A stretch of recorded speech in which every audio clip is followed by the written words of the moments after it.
So thank you all for being here, and I hope this is an enlightening conversation for you. I'm very excited to speak to Sandeep. I'm his senior. So I want to hear his story. Um, so Sandeep, and also I want to tell you that it's strange, but this is the first time we're meeting, thanks to BVFF. That is the world that we live in, that we very often can go through a lifetime without even meeting each other, but being so aware of each other's work. So it's a privilege to, moderate and speak to Sandeep here. Let me start with something which, our foundations as filmmakers, what is your first experience, uh, doesn't necessarily come with a very wide choice, but there are choices within those scopes. So what are your foundations? How did this journey begin? Do you come from a family that had filmmakers in it, or how did you find yourself here? Hello, everyone. Firstly, thank you for having me here.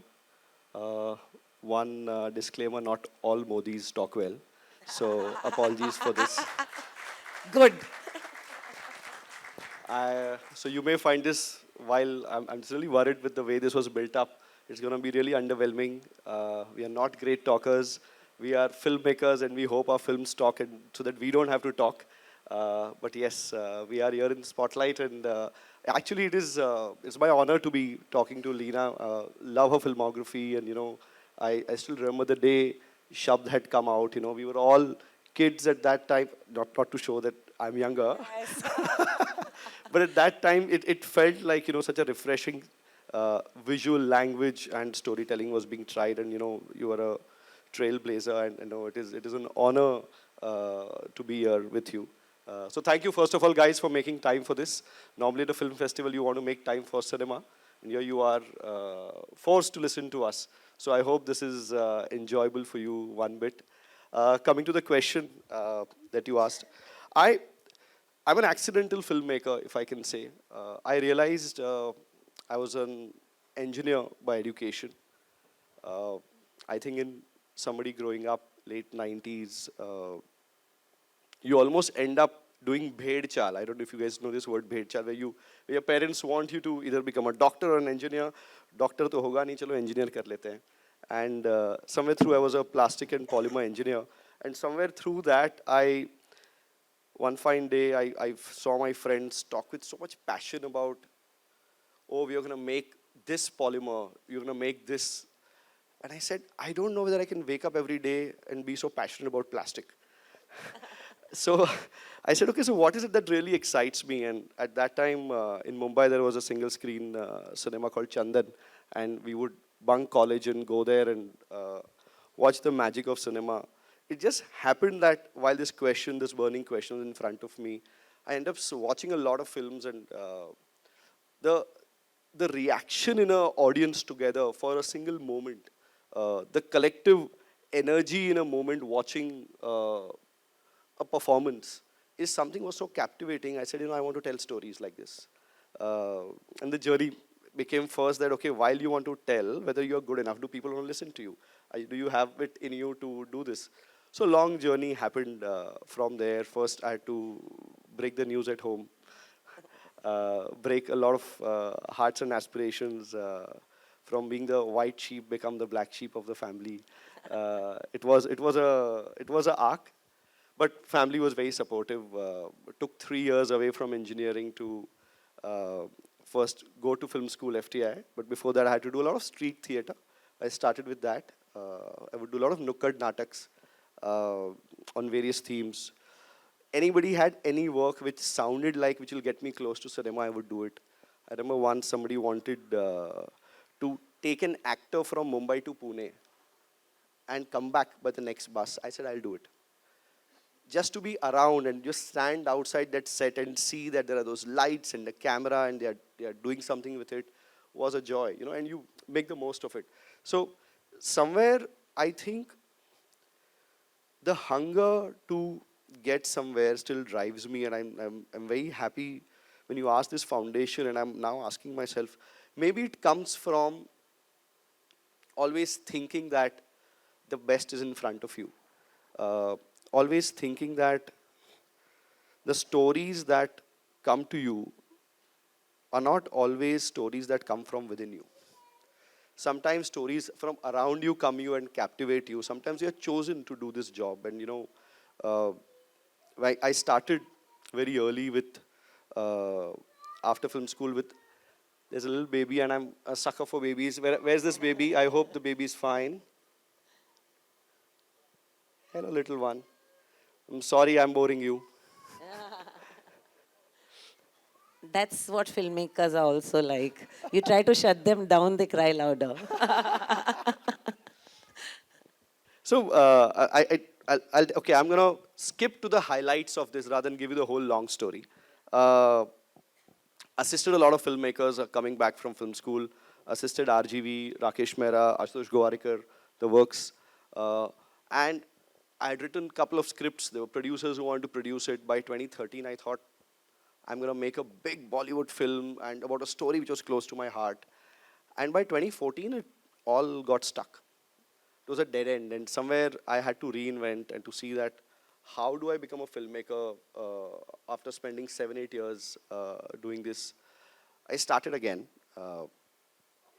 I made wedding videos. In 2015, not less than a decade ago, I used to make shadi ke videos, and it was the most humbling experience because I would find a frame. Like a year before that, I was gonna make a big Bollywood film. A year later, I was making a wedding film. Just because I had done a zid that I don't want to go back to assisting. I wanted to earn my living from people knowing me as a filmmaker. So the only job I could get at that time was, "एक शादी हो रही है, video बनाएगा?" I said, okay, I land up at it. But through that, So did those videos have stories? I tried to. I used to make teasers. I remember there was a video in Goa, and I said the wedding is fine, but I told the groom, "Oh, should we make a teaser? Why don't you wake up on a beach in Goa and say what a night we had, and you have no idea where you are?" And I think after a while they realized that, "भाई हम शादी करने आए हैं, तेरा video बनाने नहीं आए." But that was the journey. 2015. Why I say accidental is because I was just looking for work to find a way to tell my stories. I made 2 short films. One of them got me a career. One of them got me a national award. I started getting a lot of work in ads, but I said, no, I'm here to make long form. I made a Marathi film, 2018. 2019, again, I was going to make a Hindi film. Again, I got stuck. I think it's beautiful. Every time I say that I want to do something which I really want to do, God has a different plan. He put Arya in front of me to co-create. Uh, Arya did amazingly well for me in my career. And then the night manager. So all in all, I think I'm a Destiny's child. I'm just Bhagwan ka, Allah ka banda. I'm just lucky to be here. I think luck plays a big role in all our lives and where we land up. But when did Chumbak happen? So the Chumbak actually started out of anger and frustration. After spending 5, 6 years trying to make my Hindi film, I started feeling angry at the world for not giving me an opportunity. All of us feel, we are good enough. Why are we not, you see a film in cinemas, you feel like I can do a better job than this. Why am I not getting this opportunity? So when a friend of mine asked me what stories I have, I said, I want zero interference. So I'm going to make it in the smallest budget for the purest audience. And that time, Marathi cinema was blooming. And thankfully, since I'm growing up in Mumbai, Maharashtra, I could speak Marathi a little. So I brushed up on it, wrote that story. It was a story technically set in the Marathi populace. Made it, forced my producer. Privately funded. Absolutely. And my producer is a good friend of mine, and and now I feel how badly I treated him because I told him there'll be no studio on this till we finish filming. He said, done. Somewhere midway through the shoot, I asked him, so where do you take the money from? So it's simple, I mortgaged my house. And I'm like, oh my God, if this film doesn't work, now the stress on me while making the rest of the film, I said, it's bad enough that you mortgaged a house, it's worse that you told me the truth. Now I'm under tremendous pressure. But the film did well, not commercially, but we found a buyer, and eventually कोई घर नहीं बिका. अक्षय कुमार का एक पसीना गिरा उनके sir से. He was the presenter and producer on this. Eventually he bought it out. But no, it was a fabulous, fabulous journey. I still find it the purest film I've made was Chumbak. Of the three things, the story that I wanted to tell was Chumbak. The other two just, came to me as an opportunity to tell a good story, and I jumped at it. Okay, so then I come back to since we're talking about content across mediums. So I consider even IIT a medium of some kind for you to start your journey, and then street theater, and then those shadi videos, and then Chumbak, and then Arya, and then Night. So how do you think each step kind of prepared you for the next, or what learnings did you take from this? Because actually it's like everything has different pressure points and the way you have to navigate it. So if you can tell us a little bit about that. I think the most common thing across all the mediums is audience attention. Bums on seat. To get all you guys seated here is an art. It's taken so much from BVFF to probably make that AV, hype me up as some big shot, make it look like a big thing for you to hear. I think across all genres, even on Instagram. Do you guys use Instagram? How many of you use Instagram? Just put your hands up. Everyone. Right? Yeah, 100%. Now, everyone's trying to grab your attention because there's so much out there. Cinema today, for example, we are not competing with another film from across the world. We are competing with Instagram. We are competing with YouTube Shorts. We are competing with the shortest form of entertainment because technically you have half an hour in a day. Earlier we used to switch on our TVs. Now you have half an hour. You have your phones, and you're going to open your Insta, and go there, make a reel, see a reel, laugh, send a meme. Our fight eventually is for audience attention. When I used to do street theater, one of the rules we learned was to start in a way where you're grabbing them the first second, right? Whether it is by the loud volume, whether it is with an action. I remember I see a lot of reels these days. It starts with something extremely stupid. I remember I saw somebody take a bomb, light it, put it in a box, and then start talking about earrings that he's bought. And I'm like, what is happening? But I said, great filmmaking. It's outstanding filmmaking. Because all this while I'm watching saying, bum phatega, bum phatega, bum phatega, bum nahi phata. And it made me watch that reel for 30 odd or even longer seconds thinking, and I'm looking at earrings. I don't wear earrings. So I think eventually across the mediums, whether it is an Instagram reel or we are talking of street theater to the longest form, we are talking about rationing and being aware of what is the attention that you're fighting for.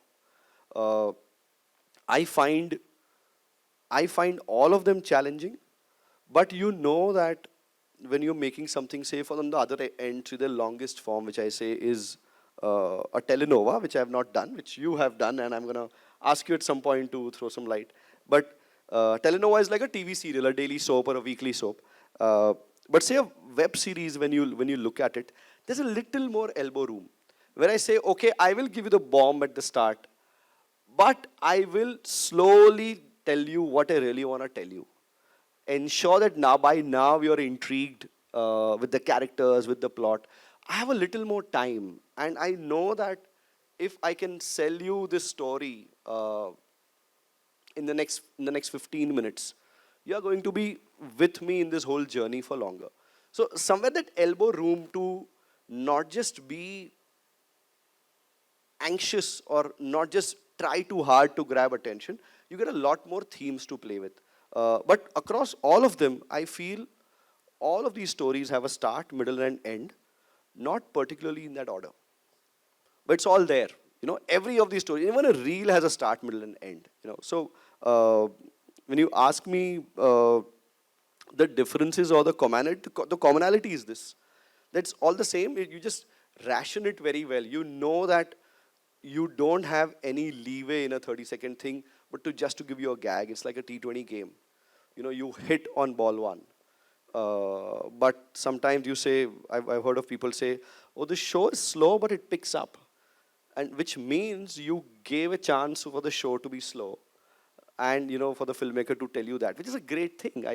I've never heard people say real slow hai, end mein acha hota hai. Either you've lost them or you have them. That's all it is. So I hope I've answered the question. Yes. So two things from here, which I'd like to point out to young filmmakers is that you live in a world where nobody has an excuse that they don't have the means. You've come into a time where you're making reels, you can make short films, you can create content. So content creation is not exclusive anymore, which it was when I came into this medium, because just having a camera was really, really expensive. Secondly, I have a different experience in terms of probably also generationally, that when OTT came in, there was this pressure that you have to, there was a science. It was no longer a 3-part structure, it was an 8-part structure. There were these markers, in 2 minutes you have to grab the audience, in 16th minutes X has to happen. So it became this pressure, also because of the world, that Instagram, many platforms. So how fast do you lose the audience? As a director, how much do you really think about that? Oh, I'm absolutely aware. I've started also realizing. So first, as a filmmaker, I would fight it. I would fight that I want to make a story about two old people and memory loss. One of my favorite themes. I want to make it for the longest time. But I know that, like, I'm going to take an example of a fellow filmmaker, Amit Sharma, and Badai Ho. Have you heard of Badai Ho, guys, the film? Yeah. Badai Ho technically is a film about an old couple trying to make a baby, right? Or they have a baby and how they deal with it. But they know that to make it and to get the younger audience interested, you need an Ayushman Khurrana. That's being aware. And somewhere I'm aware that if I'm here trying to tell a story about family, and the story on family may be boring for younger audiences, it's going to start with a killing. It's going to start with the husband getting shot. And that is the vessel which invites you to watch it. But once you are in it, I will tell you my themes and the story that I really want to tell. So I use it very smartly. I know a lot of us get bogged down with, when you work with so many platforms, they give you data. They don't give you feedback, they give you data. Yeah. Data says this genre is working, data says this is working. It's irritating, but then I say, okay, this is going to come to us as filmmakers. So let's use it. So you're telling me that the first 10 minutes is critical? Great, I will give you those 10 minutes. I'll give the devil the pound of flesh. But the next 45 are mine. In the 46th minute, the hook I'll again give you. I'm aware that you needed to give me that to take the audience to the next episode. So somewhere I think it's I call it a naptol. You're aware, you give some, but you always ensure as a filmmaker that you keep the best part for yourself. Once the audience is in, once they're excited, they are watching it. Like a lot of people told me, there have been such great actors also who could have played Aditya Roy Kapoor's part in The Night Manager. But look at the fan following that guy has. Oof, And you're a man saying it, right? Imagine the girls going. I heard so many gasps just now. Yeah. So the fact that I get to tell a story of a man troubled by his mistake because I use an actor who people will want to come and watch is me using the system for my benefit rather than fighting it. See, I have so much to learn from you on that. No, honestly, I still resist that, honestly. I still am holding on to something, but somewhere I know, because I'm so scared of things getting lost, things going away. So I know that one has to function like this today, otherwise there is no way. I think what's helped me, and not necessarily in a good way, is knowing that you have bills to pay.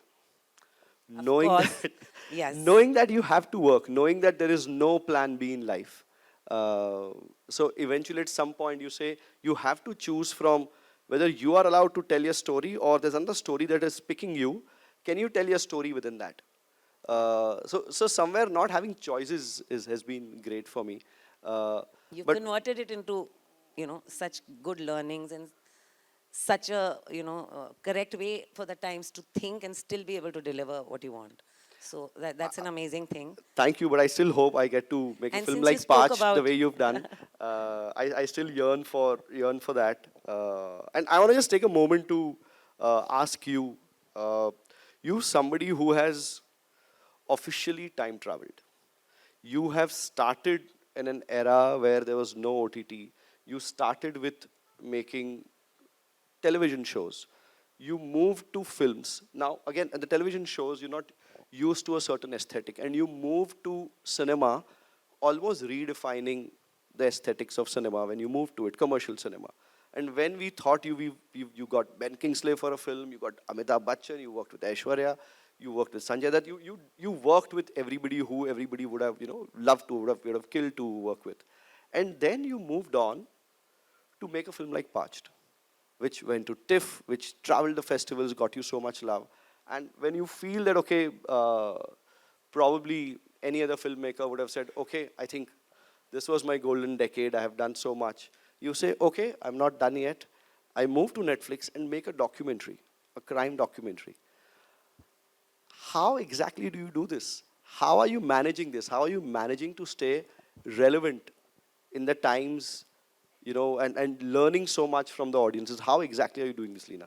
If you can just give us a peek. so I was part of like the interesting transition of television where it was a medium of real great creative expression, going straight into the Sas Bahu era of soaps.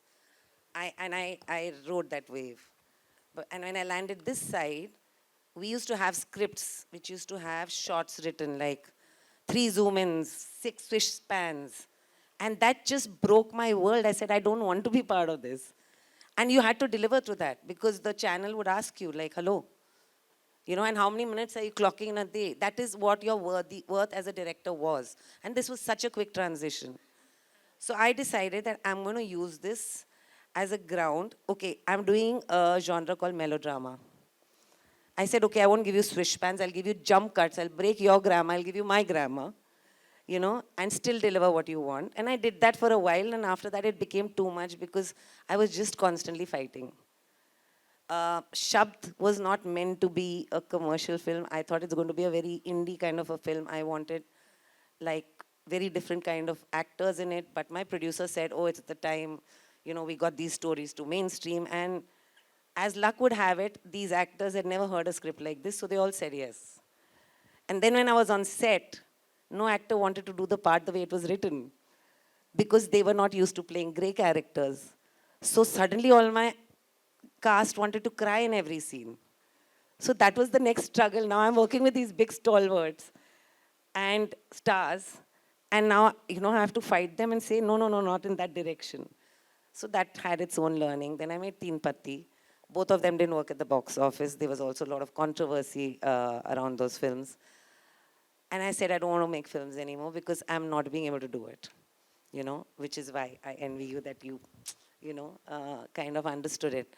And that's when my husband, also my collaborator on all my work, Asim Bajaj, he said, you make one more film and I will produce this. Because I wanted to make one film the way you want to. Because I had a lot of pain from Shabd and Teen Patti that they were promoted wrongly, which came with its own pressures. So that's how then I made Parched. And the thing is that I don't ever want to stick in one genre. So for me, I'm always looking for something which is not a comfort zone at all. And then, the international team had come from Netflix and they said, do you have a documentary idea? I spoke about the Burari case, and before I knew it, I was shooting it. And what a learning that was, because I had to unlearn everything I'd learned so far. That I'm not in control. I don't have a script. I don't know where I'm going. And completely surrender to that. But doing that, I think I have learned so much that I will bring back to narrative. So, I mean, yeah, it's like what you keep taking from one, putting into the other, expanding into it, and moving forward as long as you get the opportunity to. It's so well said. I think there's a great learning. I remember hearing Orson Welles in an interview. He was being asked that, how did you make Citizen Kane and all the best works? He said by sheer ignorance. And I think for all you young guys out here, don't take too much information. Just go out there and make stuff. Yeah. Don't process so much. Somewhere not knowing what you are taking on, like as you spoke about, the Burari murders, or even dealing with this star suddenly from where you came from. The fact that you jump first and you're aware that you'll find your way is beautiful. No, fabulous. I've just one last question for you before I I'm let you holding go. on to one for you. Uh, how is it working with your husband across all your work? I see Asim, I know, is a fabulous cinematographer. How do you manage to keep, does it help you in your relationship and your work, or it's very difficult and still you're managing? Because I know so many who struggle with this. So this is a Yeah. question, if you're okay answering No, this. no, absolutely. Because the thing is, with Asim and me, we met at work. So at the core, it's a friendship and it's got a lot of mutual respect. And there is a codependence which is really beautiful at work. And now I've worked with him in multiple roles as a cinematographer, as a producer. I think we've grown with everything that we've done. We have crazy fights at work, but we don't carry them home. We managed to do that. I don't know what it is. Because I remember when we got married, a lot of people said you should stop working together. But I said I can not get married to him, but I don't think I can stop working with him. If I have to ignore one part of the two, then I'd rather not get married to him. It is a rare thing and I'm blessed, but it's so we actually are like in cinema world all the time, whether we like it or not. And I feel really jealous because he gets to work with a lot of people. He goes out and he cheats on me with other directors when he does other projects. But yeah, he's been such a brilliant collaborator in life and at work. So that's a blessing. Fabulous, fabulous. To From there, more coming such to your collaborations. life, because you were speaking about, a lot of people think, it's all about this glitz and, we make these films which look so powerful with all these big people and what a glorious life we have. But we should talk about, the reality of it. So it's like one job in like 5 years and then, you're working, you're paying bills, you're trying to navigate this system. And like I spoke about Asim, we happened to share a moment yesterday. How is your structure? Because that structure is really important for any person going out there to become a filmmaker. It's not an easy road emotionally, otherwise also, financially. I would love to hear about your support structure and how that support structure deals with your successes, your failures, your delays, your not being at work. I think wherever anybody chooses art, the first thing you to accept is you're going to be more rejected than accepted. All of us are going to be more rejected for what we want to say than we are being accepted. And first thing you to deal with and learn is how you're going to deal with this rejection. Because an artist, we are meant to be thin-skinned so that we are emotional. But you're supposed to be thick-skinned so we don't get affected by it. Right? Yes, It's a problem. contradiction. It's a contradiction. Absolutely, And somewhere, all of us have our own different ways of dealing with it. I find my family to be my biggest support. Uh, somewhere I think I think it takes a lot for the family. Like it takes for a lot for an artist to go through the pain, but for your loved ones to see you go through that pain is even tougher, right? For from 2007 to 2018 was 11 years with its own trials and tribulations before I could make my first film after coming out of film school. After leaving engineering, that was 15 years. Uh, but that's the joy, when you build trust and faith with your loved ones. My wife is a youth support because she's very practical.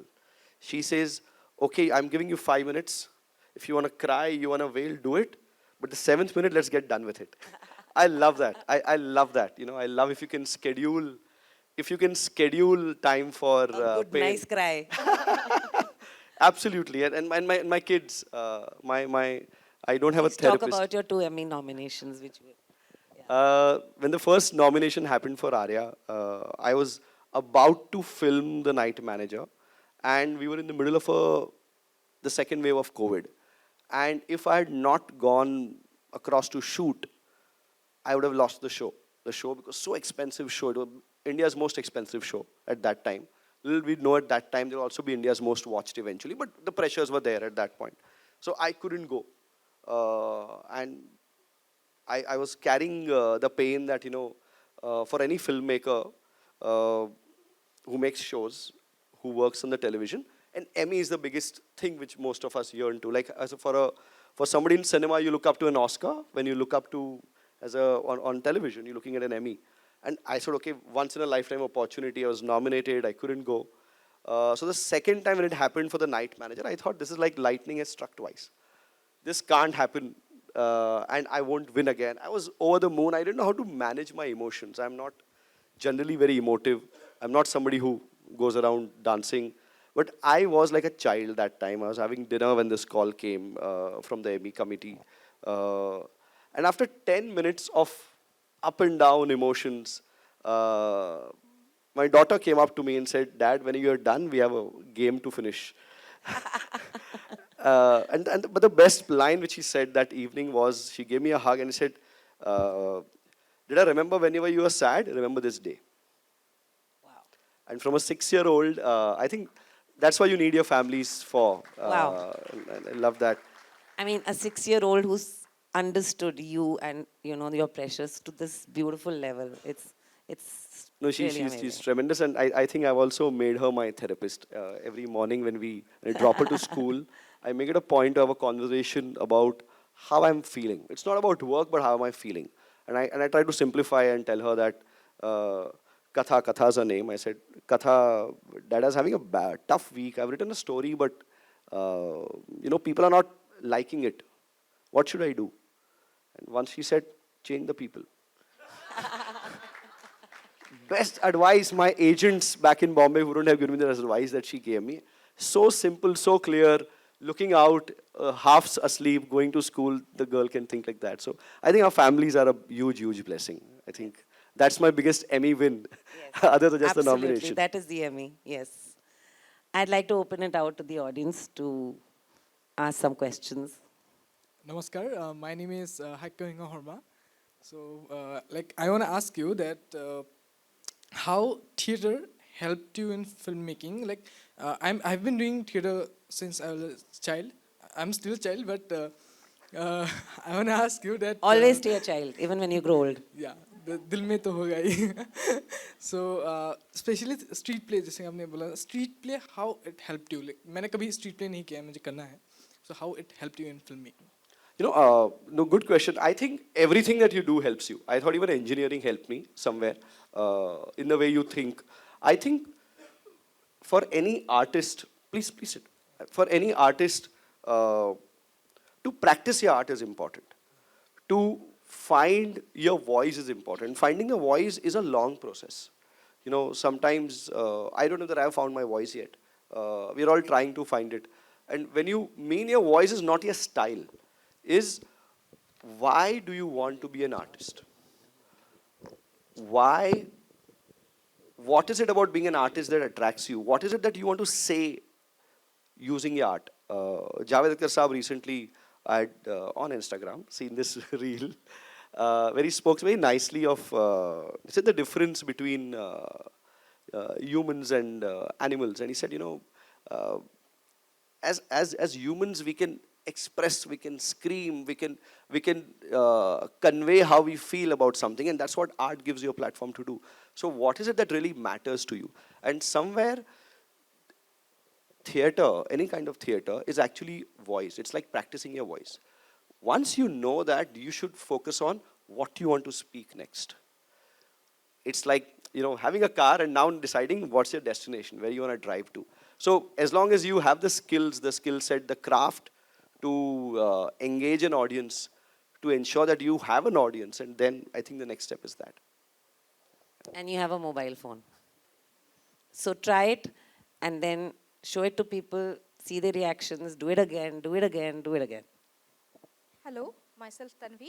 I would like to ask Leena ma'am one thing, that when you made Parched, it's a wonderful movie. I am not sure whether it has been widely watched or not, but it tells one of the harsh realities of Indian society, and that also basically rural society. So what was the basic inspiration, or I must say motivation, behind making this movie? And didn't you fear that this movie will do well or not, because these are some of the harsh realities which people generally do not try to accept. And there is a sort of thing called urban audience and rural audience. So rural audience, basically, they keep up from these movies from watching, but an urban people may not most of the time relate to it. So what was the driving force, and what are the fears that you had, or you had no fear at all when you were making this movie? Firstly, what's your name? Tanvi. So Tanvi, firstly, I'm going to correct you. I don't think this is a rural movie. And that was my first inspiration. The fact that it was in a rural area was the irony. So when I first wrote Parched, I actually sent it to my friends across the world. And they wrote back more stories from New York, Istanbul. They didn't react to my script as a script. They said, you know, I know a character like Bijli right here in New York. So that was the irony, that the story I'm showing is happening in a village where there is not even a television, no information, lack of education. But what is happening there is happening in the most progressive societies and much, much more. I can tell you that incidents of Pash are happening much more in Mumbai than in the village in Kutch, Rajasthan, where I shot. So that was why I wanted to make this film. No fear.